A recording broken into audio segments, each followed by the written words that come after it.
नाज़रीन, पाकिस्तान में आखिर हो क्या रहा है? ना माए महफूज है, ना बहनें, ना ही बेटियां। 2.5 साल की बच्चियों और बच्चों से लेकर बड़ी उम्र की खवातीन तक कोई भी जिनसी दरिंदों से महफूज नहीं है। और परेशानी और भी बढ़ जाती है जब हर दूसरे दिन ऐसे लर्ज़ाखेज़ वाक़यात सामने आते।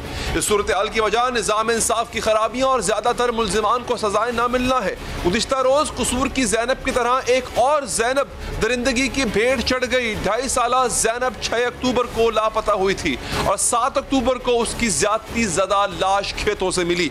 मेडिकल ऑफिसर ने बच्ची के साथ ज़्यादती की तस्दीक करते हुए बताया कि बच्ची को ज़्यादती के बेरहमाना तरीके से कत्ल किया गया। हुकूमत से मुतालबा है कि इस बच्ची के साथ इंसाफ की जाए और जालिम को केबर के ज़ात तक पहुँच जाए और सारे आम उसकी फांसी दी जाए। चा जालिमानो द कुसेन उचता का खेटे वाले रदीदे न टूले वाले सिरले वा मकसद टूल तूरू नमू उस 4 सदा की 2.5 साल की ज़ैनब के साथ ज्यादती और कत्ल का वाक़या कोई पहला वाक़या नहीं, बल्कि कुछ अरसे से ज्यादती के वाक़यात में इंतहाई तेजी से इजाफा हो रहा है। गुज़िश्ता माह 9 सितंबर को लाहौर सियालकोट मोटरवे ज्यादती वाक़या मीडिया का खासा गर्म रहा और इसके बाद मुल्क भर में ज्यादती के मुजरिमों को सरेआम फांसी की सजा के मुतालबे ने जोर पकड़ा था।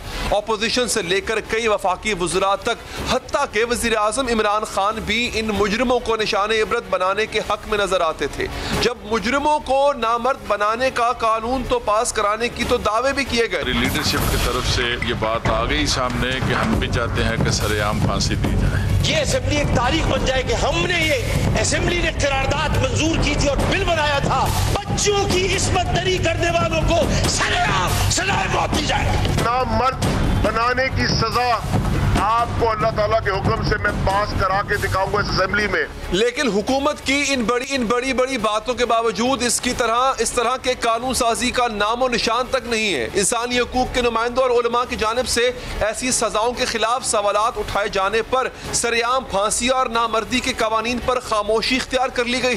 जनाब स्पीकर, इस कानून में हुक्म है अगर मर्द को आप नामर्द बनाते हैं, लेकिन ऐसे वाक़यात भी हो चुके हैं जिनमें खवातीन ने मर्द को अगवा करके कई दिन तक उनको रेप का निशाना बनाया।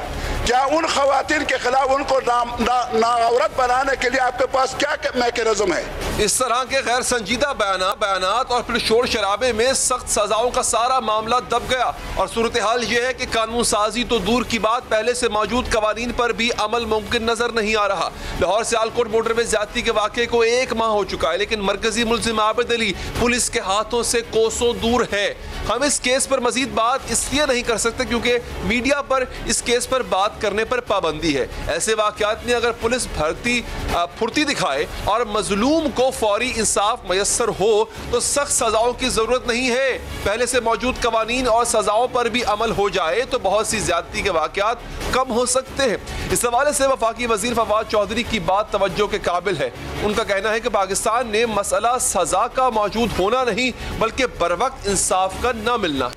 क्रिमिनल जस्टिस सिस्टम के 4 हिस्से हैं, पुलिस, मेडिकल, अदालत और जेल। इन चारों जो शोबाजात हैं उनमें इस्लाहात की जरूरत है। पाकिस्तान में रेप केसेस में कन्विक्शन सिर्फ 5% है जनाब स्पीकर। अगर ये शरह 80% होती, 85% होती तो फिर हम ये बात करते कि सजाओं को बढ़ाने की जरूरत है या सजाएं, जहां सजाएं ही नहीं हो रही, जहां लोग पकड़े जाते हैं और छूट जाते हैं, वहां पर सजाओं का मामला नहीं है।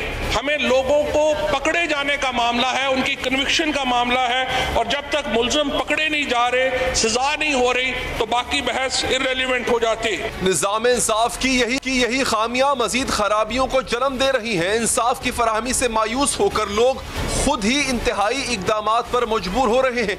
गुज़िश्ता रोज जिला कचहरी कसूर में बच्ची से ज्यादती के मुल्जिम को बुरसा ने वकील के चैम्बर में घुसकर फायरिंग करके कत्ल कर दिया। खबर के मुताबिक ज्यादती का शिकार बच्ची के बुरसा पुलिस के तफ्तीशी अमल से मुतमईन नहीं थे। निजाम की इसी खराबी का शिकार गुज़िश्ता माह भी एक जान चली गई थी जब बहावलपुर में एक लड़की ने पुलिस को एक शख्स के खिलाफ ज्यादती की कोशिश की शिकायत की, लेकिन पुलिस की जानिब से मुश्तबा शख्स के खिलाफ कार्रवाई में ताखीर की गई, जिससे मायूस होकर उस लड़की ने अपनी जिंदगी का ही खात्मा कर लिया। कसूर की ज़ैनब की तरह 4 सदा की ज़ैनब भी बदबख्त इंसान के जुल्म का शिकार हो चुकी है।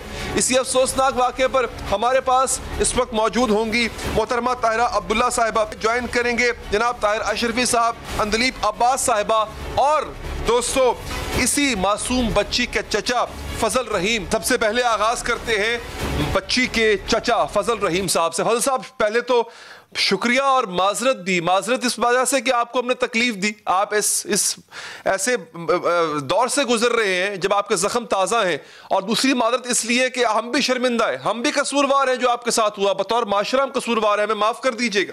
पहले मुझे ये बताएं, और अगर आप बताना चाहें तो अगर आपके लिए आसानी हो तो बताइएगा कि ये वाक़या हुआ कैसे। और दूसरा ये कि आप पुलिस से शुरू दिन से लेकर अब तक ताउन किया आपके साथ? जी, ये बच्ची कल दोपहर से लापता हो गई, तकरीबन 2 बजे से। फिर हमने बहुत ढूंढा, गलियों में, खेतों में, सारे गांव में, इधर नज़दीकी गांव में भी ढूंढा, ऐलान करा लाउड स्पीकर में। फिर सारी रात पुलिस ने भी हमारे साथ गलियों में, खेतों में ढूंढा उन्हें, लेकिन कल तकरीबन 2 बजे उसकी लाश खेतों में हमें मिली। एक बंदे ने आकर मौलवी साहब से कहा कि खेतों में बच्ची की लाश पड़ी हुई है। फिर उस मौलवी साहब ने उसके ज़ैनब के वालिद साहब को इतला दी कि आपकी बच्ची की लाश उधर खेतों में पड़ी है। फिर हम जब पुलिस भी हमारे साथ थी, लेकिन जब इतला हमें आई तो पुलिस तकरीबन हमसे पहले ही वहाँ पहुँच गई। वहाँ पर खेतों में उन्होंने लाश देखी। फिर लाश उसका बहुत बुरी तरह से लगा, उसका सीना पाड़ दिया था, उसके बहुत दरिंदगी से उसका कत्ल किया गया था। 1 साल 2 साल तकरीबन 1 माह की बच्ची, बहुत छोटी, तकरीबन मेरे ख्याल में ये इंसानियत की, इंसान को हैवान नहीं बनना चाहिए, इसे तकरीबन मेरे ख्याल में हैवान बन गया था। आप ठीक कह रहे हैं, आप ठीक कह रहे हैं फजल भाई, वाकई हैवान बन जाते। ताहिरा साहिबा, इंसान हैवान बनता क्यों है? मुझे तो ये समझ नहीं आती है कि आपके अंदर एक जिस्मानी ख्वाहिश, फर्ज कीजिए है भी सही, आप इतने दरिंदे, इतने भूखे भेड़िए अगर है भी सही, तो उसको आपकी जो अट्रैक्शन है वो किसी और औरत की तरफ होगी। ये 2-2.5 साल के बच्चे के साथ क्या ज़हनियत होती है कि इंसान ऐसा कर जाता है? ये कौन लोग होते हैं? अस्सलाम वालेकुम। फजल साहब से मेरी दिली ताज़ियत, बराए करम, बराए मेहरबानी, पूरे ख़ानदान को बहुत सारी ताज़ियत, अफसोस और बहुत दिल खराश, बहुत कोई अल्फाज नहीं है। इतनी छोटी बच्ची है, उसके साथ इतने वहशियाना भयानक जुर्म किए गए हों। ये जुर्म है, बहुत सख्त जुर्म है, इसकी बहुत सख्त सजा है कानून के अंदर। तो पहले तो बहुत बहुत ताज़ियत, अफसोस, और दूसरी तरफ मैं प्रोग्राम की वसातत से फजल साहब से ये सवाल पूछने की जसारत करूंगी। ये बहुत दिल खराश वक्त है, गम का वक्त है, बहुत अफसोस का वक्त है, लेकिन मैं एक छोटा सा सवाल पूछना चाहती हूँ कि बच्ची थी कहाँ जब गायब हुई? क्या घर के अंदर से गायब हुई है, अगवा की गई है, या कोई बाजार गई थी, या स्कूल गई थी, या मदरसा गई थी? क्या बच्ची की कहाँ, उसकी कैफियत क्या थी जब वो, आपने कहा कि वो मिसिंग हो गई, लापता हो गई, तो कहाँ थी, कहाँ से लापता हो? बिल्कुल ठीक। ये सवाल फजल साहब, इसका जवाब अगर आप, मैं दोबारा आपको मजबूर नहीं करूंगा, आप इस वक्त जिस हालत से गुजर रहे हैं, अगर आप जवाब देना चाहें तो इसका जवाब दीजिएगा। आवाज आ रही है आपको फजल साहब मेरी? आई थिंक मेरे ख्याल आवाज नहीं जा पा रही। मैं कोशिश करूंगा दोबारा राब्ता हो, ये सवाल उनसे हम करेंगे। लेकिन अगेन हमारे यहाँ ये मसला अभी भी उजागर क्यों हो रहा है अंदलीब साहिबा, कि मोटरवे पे लड़की अकेली क्यों गई? उस जगह पर वो किसी महरम के साथ क्यों नहीं थी? भाई वो नहीं थी किसी महरम के साथ, वो थी अकेली। क्यों किसी को हक पहुंचता है कि वो दरिंदा बने? क्यों किसी को हक पहुंचता है कि मेरी बेटी, मैं भी बेटी वाला हूं, आप भी बेटी वाली हैं, अगर वो घर के बाहर खेल भी रही है तो क्यों किसी को हक नहीं है कि वो उसको उठा के ले जाए और बाद में दरिंदगी करे? अंदलीब साहिबा, ज़ैनब के बाद, ज़ैनब अलर्ट बिल के बाद हमने सोचा कि शायद अब मामलात थम जाएंगे, रुक जाएंगे, रुक नहीं रहे। बतौर हुकूमत मजीद और क्या कर सकते हैं और क्या करना चाहिए आपको? शुक्रिया, इस पे वाकई मतलब इतना दिल बोझल ऐसे वाकयात सुन के पहले भी होता है, लेकिन ये वाकयात तो स्पेशली इतनी छोटी बच्ची और उसके बाद जो उसका हशर किया है, तो उसके अंदर एक सिक मेंटल है। मैं उसकी वालदा और उसकी फैमिली की जो एगनी है, मेरा नहीं ख्याल कि मैं समझ भी सकती हूँ, क्योंकि ये इतनी शदीद होगी कि जो भी हम कहें कम है। लेकिन मैं समझती हूँ कि हमारे मुआशरे के अंदर 2-3 चीज़ों का बहुत बड़ा एक इशू है। अगर आप देखें कि ये जो छोटी बच्चियों के साथ वाक़े हो रहे हैं ना, ये हमेशा कोई नेबर करता है, कोई जो दुकान पे जब जाते हैं दुकानदार कर देता है, मोहल्ले के अंदर ही कुछ लोग होते हैं जो करते हैं। और ये सबसे बड़ा खौफनाक वाकया है कि वो अपेरेंटली दुकानों पे बैठे होते हैं या मजदूरी कर रहे होते हैं और घरों में भी आपके आते हैं और बिल्कुल नॉर्मल होते हैं, और एक दिन ऐसा वाकया हो जाता है।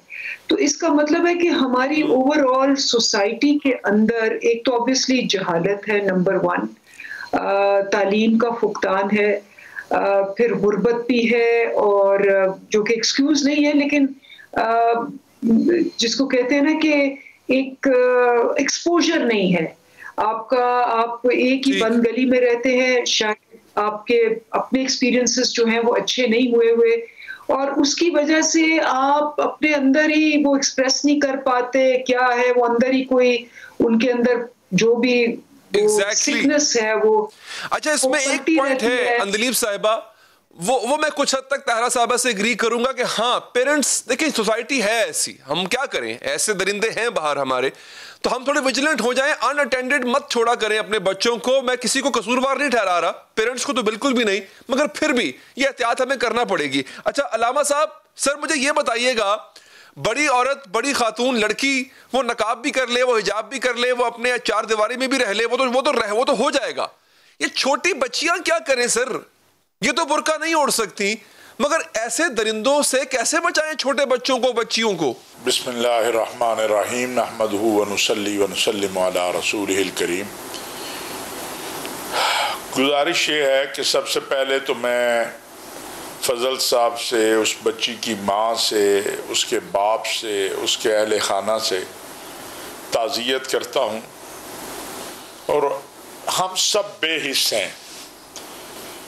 कोई ज़ैनब जब ज़िबा हो जाती है, थोड़ी देर मातम करते हैं, फिर उसके बाद भूल जाते हैं, फिर अगला वाक़या होता है, फिर भूल जाते हैं, कानून बनाना जाते हैं तो हमें इंसानी हकूक़ याद आ जाते हैं, और फिर उसके बाद वो कहीं ना कहीं डंप हो जाता है। मुझे आप बताइए कि जिस दरिंदे ने इस 2.5 साल की बच्ची को, मुझे तो ये तसव्वुर भी करते हुए मैं काम जाता हूँ कि कोई उस 2.5 साल की बच्ची के साथ ज्यादती का तसव्वुर भी कर सकता है।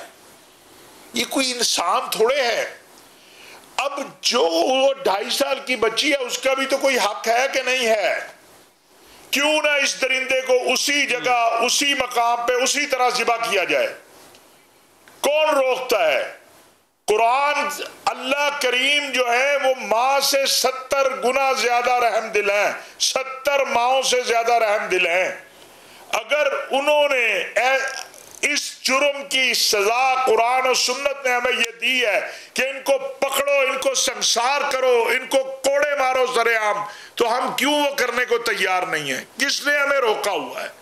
हम कहते हैं जी इससे यूरोप नाराज हो जाएगा, हम कहते हैं जी इंसानी हक आ गया है। ओ भाई मेरे, ये मेरी बेटी का हक नहीं है, ये 2.5 साल की बच्ची का कोई हक नहीं है, 6 साल की बच्ची का कोई हक नहीं है, उस माँ का कोई हक नहीं था जिसको बच्चों के सामने रेप किया गया। हमें हक याद आ जाते हैं और फिर हम भूल जाएंगे। हम भी आज ये प्रोग्राम में गुफ्तगू करेंगे, हम रोएंगे, चीखेंगे, चिल्लाएंगे और कल भूल जाएंगे, फिर कुछ होगा, फिर रोएंगे। और भाई खुदा का वास्ता है, अपने मुआशरे को ठीक करने के लिए हुकूमत की तरफ ना देखो, खुद निकलो, अपने बच्चों को संभालो, अपनी बच्चियों को संभालो। ऐसे दरिंदे जो गलियों में नजर आए उनका इलाज करो, कानून को दो। हर एक को पता होता है मेरे इलाके के अंदर, मेरे मोहल्ले में, मेरी गली के अंदर किस तरह का आदमी फिर रहा है और रह रहा है। छोटे इलाकों में तो बिल्कुल पता होता है। भाई खुद भी तो अपने बच्चों की चौकीदारी करें ना, हम खुद भी तो हम अपने बच्चों को समझाएं कि किसको कहां तक हाथ। हाँ, ये आप सही कह रहे हैं, ये एजुकेशन हमें देनी पड़ेगी, चाहे वो तालीमी इदारे हो। जी जी, मैं आपको बतौर एक खादिम दीन के, एक तालिब इल्म शरीयत इस्लामिया के, ये बात आज इसको फतवा कोई समझे, इसको एक एलामिया बयान समझे, मैं तमाम वालिदैन से कहना चाहता हूं, बहन भाइयों से कहना चाहता हूं, अपने बहन भाइयों को, छोटों को समझाओ कि इस हद से आगे तुम्हें कोई हाथ लगाए उसका हाथ तोड़ो, शोर डालो, अपने माँ बाप को बताओ।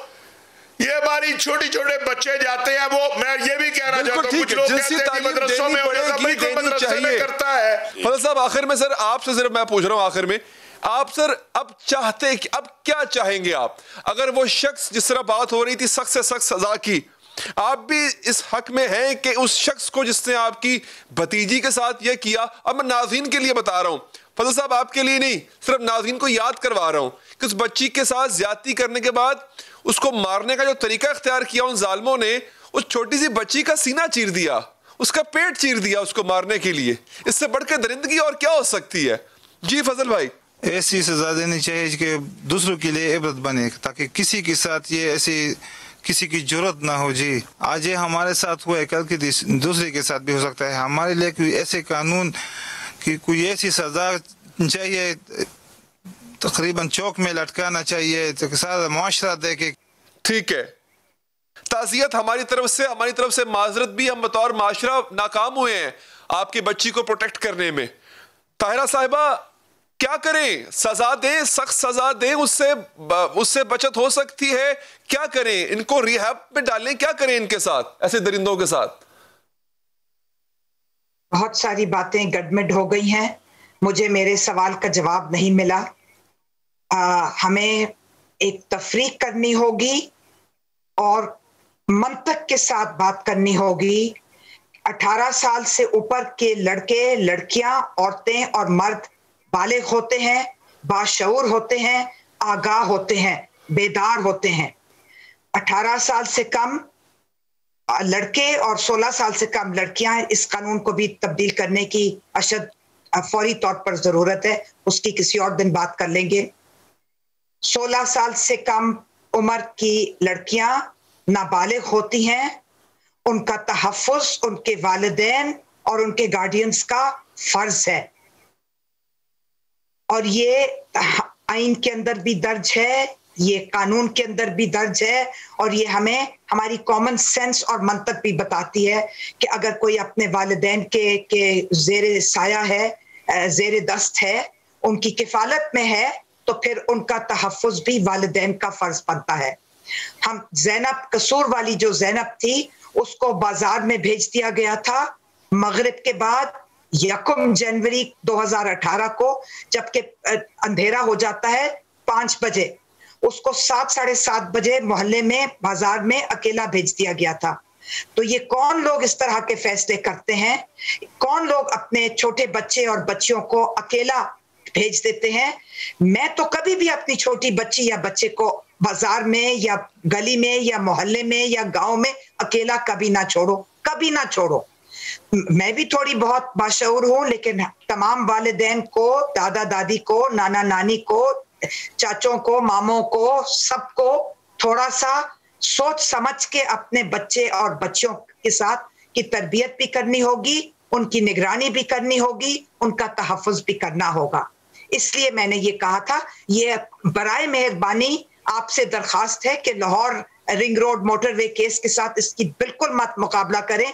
क्योंकि वो एक बाशऊर खातून थी, वो अपने हक बजानिब थी कि वो रात के 12 बजे, दिन के 12 बजे, रात के 3 बजे, दोपहर के 3 बजे, जब चाहें जहां चाहें, गाड़ी में या पैदल या टांगे में बैठकर या रिक्शा में बैठकर या बस में बैठकर या ट्रेन में या हवाई जहाज में बैठकर जैसा उनका जी चाहे करें, वो एक बालिग खातून है। तो हमें चीजों को दर्जा पर दर्जा बहुत मंतकी तौर पे सोचना है। और जहां तक आपने सिंफी, ठीक है ताहिरा साहिबा, बहुत बहुत शुक्रिया आपके वक्त का। सजाएं होनी चाहिए, सख्त सजाएं भी होनी चाहिए। बाकी मेहमानों का भी बहुत बहुत शुक्रिया। नाज़रीन, एक वक्फा लेते हैं और वक्फे के बाद हाजिर होंगे।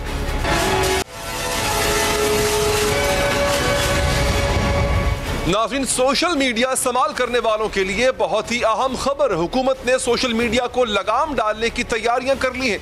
सोशल मीडिया से मुतालिक PTI के तैयार करदा कवानीन की वफाकी काबीना ने मंजूरी दे दी है। वजारत IT चंद रोज में रूल्स के इतलाक का नोटिफिकेशन जारी करेगी। रूल्स के मुताबिक दिफा पाकिस्तान इखलाकी हवाले से और फहश मवाद काबिल सजा करार दिया जाएगा। पब्लिक ऑर्डर के बारे में गलत मालूमात भी जुर्म तस्वर होंगी। कंपनियां मुल्क के वकार, सलामती और दिफा के खिलाफ मवाद खत्म करने की पाबंद होंगी। मजहब, तौहीन रिसालत, हुकूमती अहकामात, मुखालिफ मवाद पर भी पाबंदी होगी। किसी दूसरे शख्स से मुतालिक मनफी रुझान का कोई मवाद अपलोड नहीं होगा। दूसरों की निजी जिंदगियों को मुतासर करने वाले मवाद अब पाबंदी पे होंगी। इंतहा पसंदी, दहशतगर्दी और फिरकावारियत, नफरत अंगेज मवाद, तशद्दुद की लाइव स्ट्रीमिंग पर पाबंदी होगी। बच्चों को मुतासर करने वाले हर किस्म के मवाद पर पाबंदी होगी। किसी शख्सियत की नकल बनाने वाले मवाद पर भी पाबंदी होगी। यूट्यूब, फेसबुक, टिकटॉक, ट्विटर और गूगल प्लस समेत तमाम कंपनियां रूल्स की पाबंद होंगी। 5 लाख से ज्यादा सारिफीन वाली सोशल मीडिया कंपनीज की PTI में रजिस्ट्रेशन लाजमी करार दे दी गई है।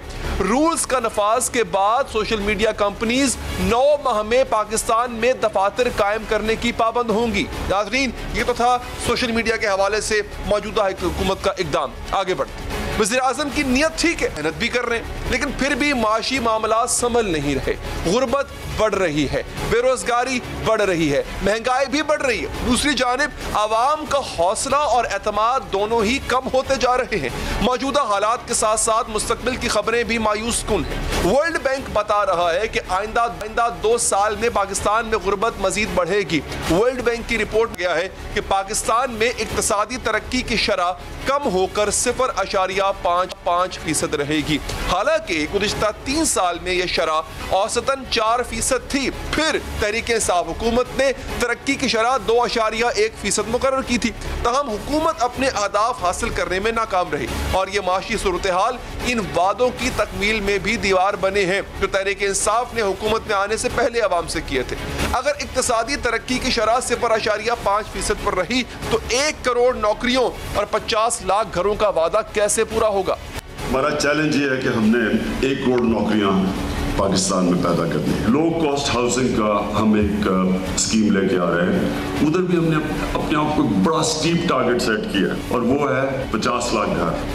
वर्ल्ड बैंक का कहना है कि वो पाकिस्तान में गुर्बत के बारे में अदादो शुमार शाया तो नहीं करते, लेकिन भारत में गुर्बत की शरह 33% बढ़ी है और पाकिस्तान की सूरत हाल भी कुछ मुख्तलिफ नहीं। पाकिस्तान में 1 करोड़ 40 लाख अफराद बेरोजगार होंगे, जिससे गुर्बत मजीद बढ़ेगी। बेरोजगारी और गुर्बत बढ़ने की वजह से जरूरत की चीजें आवाम की कुव्वत खरीद से बाहर हो चुकी हैं। ऊपर से महंगाई दिन ब दिन बढ़ती जा रही है। इस वक्त महंगाई की शरह 9.02% पर पहुंच चुकी है। सिर्फ सब्जियों की कीमत में ही 40% तक इजाफा हुआ है। नाजरीन, पहले से महंगी बिजली और इसकी कीमतें भी मजीद बढ़ा दी जाएंगी। सुईनदन गैस को 69 अरब रुपए का शॉर्टफॉल है और हुकूमत गैस महंगी करके ये रकम सारिफीन से वसूल करने जा रही है। बिजली की फी यूनिट कीमत में भी फ्यूल एडजस्टमेंट की मद में मजीद 83 पैसे इजाफा किया गया है, जिससे सारिफीन पर 10 अरब रुपए से जायद का इजाफी बोझ पड़ेगा। अब से सिर्फ चंद दिन पहले भी 24 सितंबर को बिजली का हर यूनिट 62 पैसे महंगा किया गया था। आज 83 पैसे फी यूनिट बिजली पाकिस्तान के सार्फिन के लिए महंगी कर दी है। आज आलू, टमाटर, सब्जी, मसाला जात, तमाम घरेलू सार्फिन की चीजें 70 से 80% महंगी सिर्फ 3 माह में हो चुकी हैं। ये सब बातें ना उम्मीद करने वाली हैं, परेशान करने वाली हैं, समझ में ना आने वाली हैं, क्योंकि वज़ीर आज़म इमरान खान और उनकी टीम मुल्क की मईशत में बेहतरी की सरतोड़ कोशिश कर रहे हैं। उन्होंने मुल्क की तरक्की के लिए जो मंशूर दिया था इस पर अमल कर रहे हैं। अपने मंशूर में इमरान खान ने कहा था कि वो छोटी सनअतों को तरक्की देंगे और नौजवानों को कारोबार के मौके फराहम करेंगे।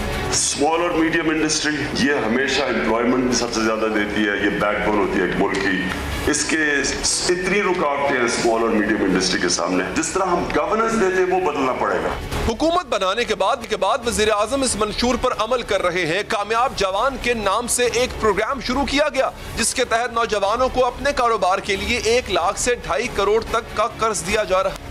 कामयाब जवान का बुनियादी मकसद पाकिस्तान में जॉब क्रिएशन करना है, पाकिस्तान में रोजगार पैदा करना है। और इंशाअल्लाह ताला मैं आप लोगों को यकीन दिलाता हूँ कामयाब जवान के पहले फेज में हम पाकिस्तान के 10 लाख नौजवानों को रोजगार देने में कामयाब होंगे। वज़ीर आज़म ने अपने मंशूर में यह वादा भी किया था कि वो ऐसा निज़ाम लाएंगे जो कारोबार करने से आसानी पैदा करेगा। इस वादे की तकमील में भी पेशरफ्त हुई। वर्ल्ड बैंक ने जो अदाद-ओ-शुमार 24 अक्टूबर 2019 को जारी किए, इनके मुताबिक पाकिस्तान की पोजीशन में 28 दर्जे बेहतरी आई है। करंट अकाउंट खसारा न सिर्फ खत्म हुआ बल्कि 24 जून की खबर के मुताबिक करंट अकाउंट बैलेंस सरप्लस में हुआ। इसमें इजाफी डॉलर्स जमा हुए।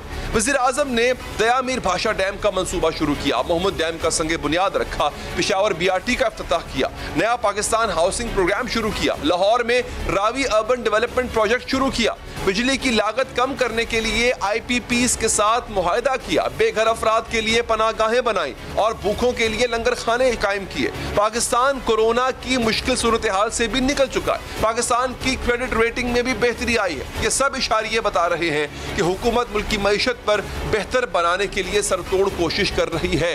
फिर क्या वजह है कि इसके समरात शराय तरक्की की सूरत में नहीं मिल रहे? हुकूमत कहां पर गलती कर रही है? जवाब लेंगे माहिर फारूक सलीम साहब से। फारूक साहब, ये तमाम चीजें मैंने गिनवा दी, नीयत भी ठीक है और कोशिश भी कर रहे हैं, बड़ी सरतोड़ कोशिश कर रहे हैं, फिर सर कहां एग्जैक्टली लूप होल कहां पर है, गलती कहां पर हो रही है? अली साहब, ये जो आपने बड़ी टेक्निकल किस्म की टर्म्स बता दी कि ग्रोथ नहीं हो रही, वर्ल्ड बैंक वाले क्या कह रहे हैं। देखिए, जो 3 किस्म की बीमारियां हैं जो सिर्फ हमारे मुल्क में गरीब लोगों को होती हैं, उसका वर्ल्ड बैंक से कोई खास ताल्लुक नहीं है, उसका वुज़रा से कोई ताल्लुक नहीं है। वो 3 बीमारियां हैं। एक तो महंगाई की बीमारी, वो आप देखिएगा कि वो सिर्फ गरीब लोगों को पाकिस्तान में होती है। उसका एहसास ना तो पाकिस्तान के वुज़रा को है, ना पाकिस्तान के जो उमरा है, ना पाकिस्तानी हुकूमत को, ना पाकिस्तानी ऑपोजिशन को। दूसरी बीमारी है बेरोजगारी की बीमारी, वो भी सिर्फ गरीब लोगों को होती है पाकिस्तान में। और तीसरी बीमारी जो है वो है गुर्बत की बीमारी। अब ये तीनों बीमारियां जो हैं ये गरीब लोगों की बीमारियां हैं। ना तो मीडिया को कुछ ख्याल है इसका। आप अंदाजा कर लीजिए कि सितंबर का महीना मीडिया ने गुजार दिया कि कौन किससे मुलाकात कर रहा है, chief of the army staff ने किसको इनवाइट किया, क्या उसमें मरियम नवाज साहिबा का जिक्र था, क्या नवाज शरीफ साहब लोगों को सड़कों पे निकाल लाएंगे। इसका इन चीजों का 22 करोड़ पाकिस्तानियों से कोई ताल्लुक नहीं है।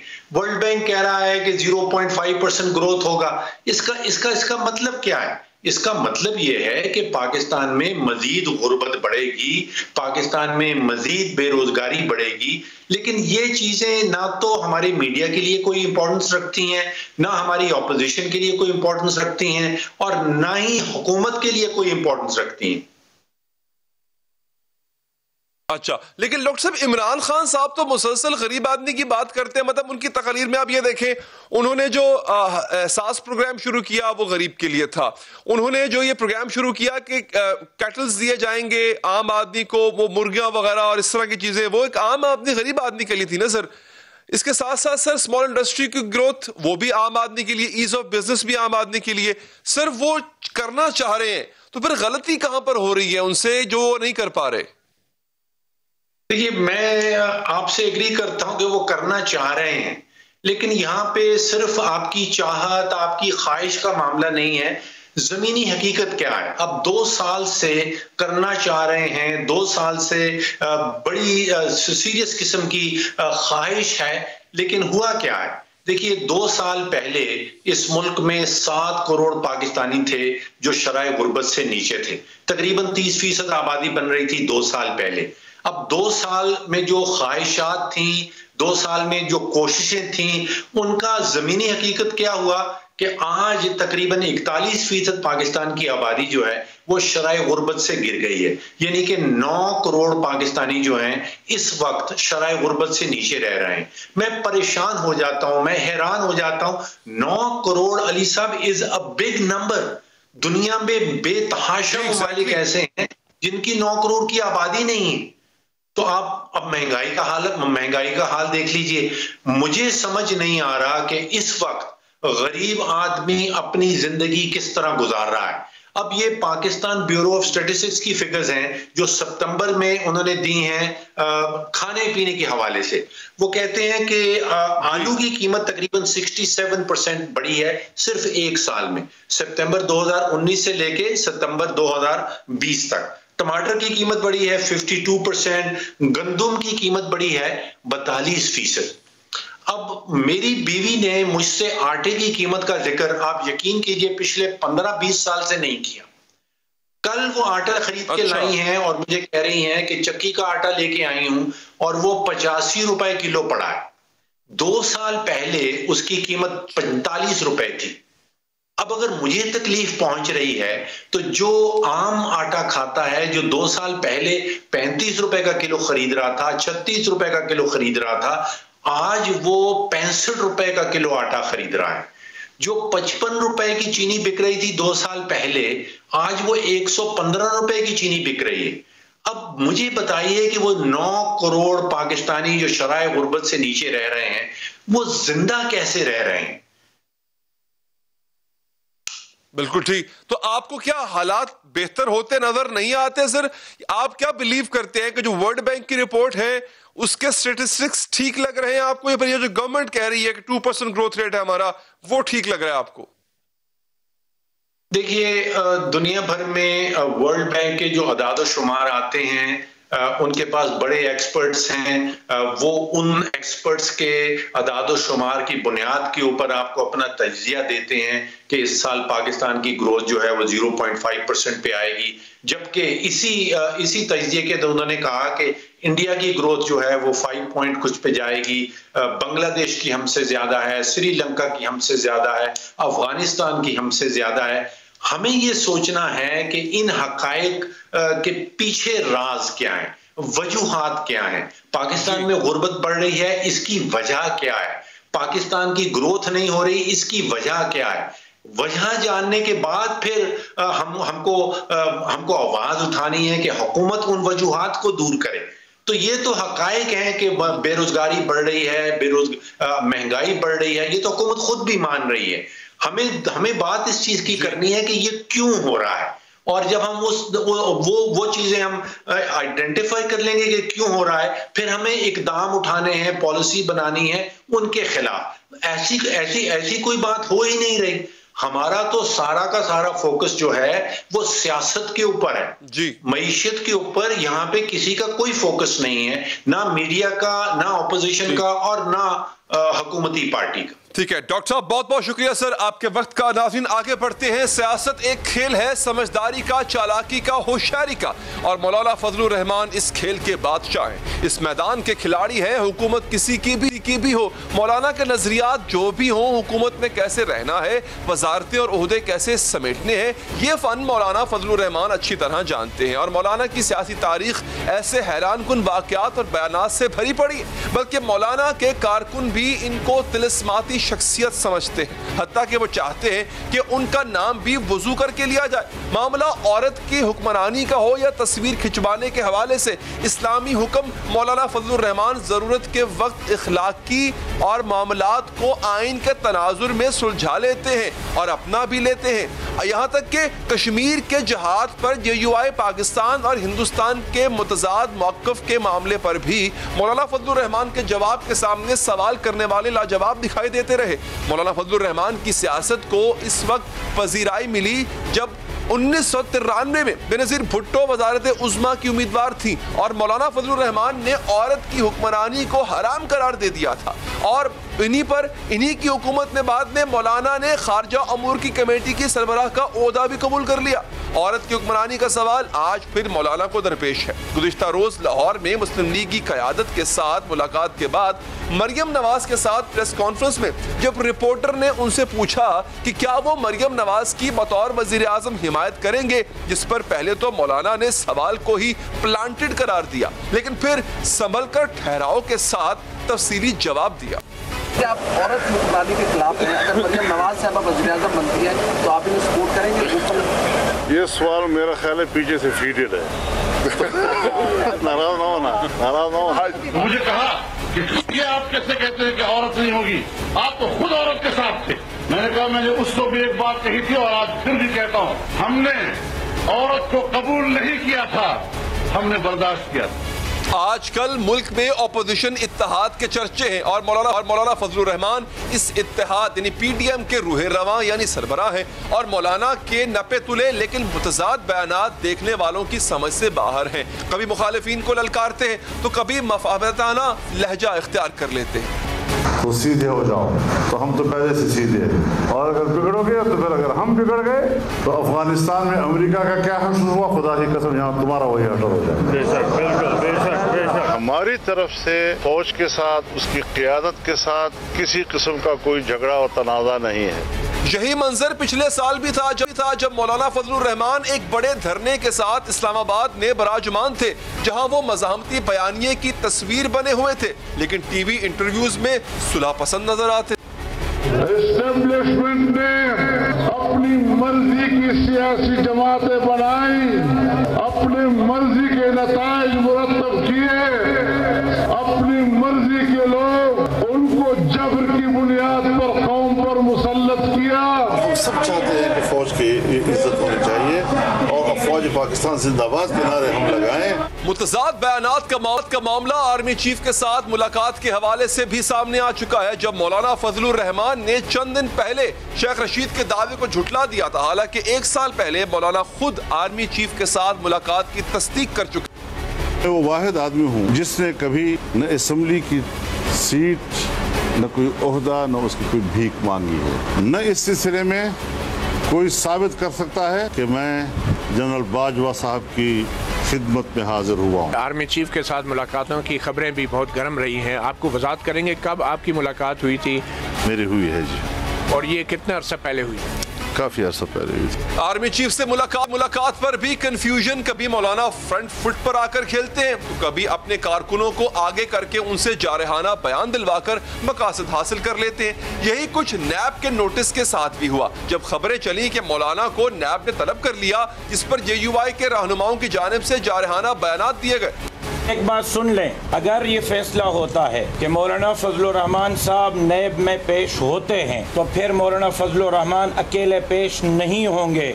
30 लाख कारकुनान मौलाना के साथ नैब के दफ्तर जाएंगे, क्योंकि यही रहनुमा है जिनका यकीन है कि कयामत आ सकती है, लेकिन मौलाना करप्शन नहीं कर सकते, चाहे उनके इस दावे को कोई जितना मर्जी गलत साबित कर। जमीयत उलमा इस्लाम के कारकुनान ही नहीं बल्कि रहनुमा भी मौलाना फजलुर रहमान पर दिलो जान से फिदा है। अकीदत का ये आलम है कि मुफ्ती कफायतुल्लाह तो ये भी कह चुके हैं कि अगर मौलाना का नाम भी लेना हो तो पहले वजू कर। मोहब्बत और अकीदत से भी आगे बढ़ चुका है। मोहब्बत की रो में बहकर JUI रहनुमा मुल्क के बड़े बड़े मंसूबों को भी मौलाना फजलुर रहमान का ही कारनामा करार देते। पाकिस्तान के सीपेक का नक्शा बनाने वाला, चाइना को सीपेक का रास्ता दिखाने वाला, हेलीकॉप्टर में सवार होकर एक रूट और रोड और रास्ते की निशानदेही करने वाला था तो न नवाज शरीफ था, न आसिफ अली जरदारी था, न चीफ ऑफ आर्मी स्टाफ था, वो मलन था तो मेरा और आपका कायद मौलाना फजलुर रहमान था। आजकल मौलाना फजलुर रहमान हुकूमत को धांधली ज़दा करार दे रहे हैं और पीपल्स पार्टी और मुस्लिम लीग नवाज लिहाज मौलाना के शाना बशाना है, लेकिन 2013 के इलेक्शन को भी मौलाना धांधली ज़दा करार देते थे। लेकिन जब हुकूमत बनी तो वह कश्मीर कमेटी के चेयरमैन का ओहदा लेकर इसी हुकूमत का हिस्सा बन। इलेक्शन में धांधली ही नहीं बल्कि यही मौलाना फजलुर रहमान इमरान खान के साथ साथ आसिफ जरदारी को भी तनकीद किया करते थे और सब सियासतदानों को करप्ट भी करार दे चुके हैं। आज जो जमातें मौलाना के साथ हैं, मौलाना इन्हीं जमातों को इमरान खान का साथी करार दे चुके। कौम के सामने एक दूसरे के मुकाबले में आ जाते हैं, एक एहतसाब का चाचा मामा बनता है और दूसरे को करप्शन का चाचा मामा कहते हैं, और वक्त आता है तो दोनों करप्शन के मामे चाची इकट्ठे बैठे। और अब मौलाना पीपल्स पार्टी और मुस्लिम लीग नून के शाना बशाना है। नाज़रीन, इसके साथ ही हमारे प्रोग्राम का वक्त भी यहाँ पर खत्म हुआ चाहता है। दीजिए इजाजत, अल्लाह ने के बाद।